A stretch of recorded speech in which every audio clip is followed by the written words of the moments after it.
समग्र शिक्षा अभियानांतर्गत कार्यरत असलेल्या विशेष शिक्षकांची समायोजन प्रक्रिया रखडल्याने धुळे जिल्ह्यातील 86 शिक्षकांनी प्रशासनाच्या दिरंगाईविरोधात बेमुदत उपोषणाला सुरुवात केली आहे। शासन आदेश असूनही केवळ दप्तर दिरंगाईमुळे अन्याय होत असल्याचा आरोप करत सेवाज्येष्ठतेनुसार तातडीने समायोजन प्रक्रिया पूर्ण करण्याची मागणी त्यांनी केली आहे। शहरातील क्युमाईन क्लबजवळ सुरू झालेल्या या आंदोलनाबाबत शिक्षकांनी सांगितले की यापूर्वी जिल्हा परिषदेच्या मुख्य कार्यकारी अधिकाऱ्यांनी दिलेल्या आश्वासनानंतर 15 ऑगस्टचे आंदोलन मागे घेतले होते। मात्र 1 ऑगस्ट रोजी पात्र शिक्षकांची यादी प्रसिद्ध होऊनही प्रशासनाने कोणतीही पुढील कार्यवाही केलेली नाही। वारंवार निवेदने देऊनही प्रतिसाद न मिळाल्याने अखेर उपोषणाचा मार्ग स्वीकारावा लागला। जोपर्यंत लेखी आदेश निघत नाही तोपर्यंत आंदोलन मागे घेणार नाही असा निर्धार शिक्षकांनी व्यक्त केला आहे।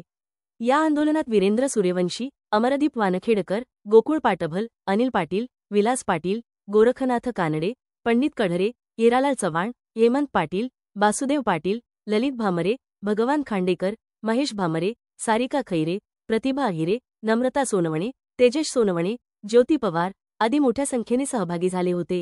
8 ऑक्टोबर 2024च्या आदेशान्वये शासन निर्णयान्वये प्रत्येक केंद्राला एक विशेष शिक्षक नियुक्तीबाबत आदेश झालेले आहे। या आदेशानुसार जिल्ह्यामध्ये जे 86 क्लस्टर आहेत, केंद्रीय शाळा आहेत, त्या प्रत्येक केंद्रीय शाळेला एक विशेष शिक्षक नियुक्तीबाबत आदेश झालेले आहेत। त्या आदेशानुसार जिल्ह्यामध्ये जे शिक्षक आहेत तर यादी देखील लागलेली 86 शिक्षकांची सेवाज्येष्ठता यादी त्या यादीनुसारच समायोजन झाले पाहिजे। यासाठी आम्ही या ठिकाणी साखळी आंदोलन चालू केलेले आहे।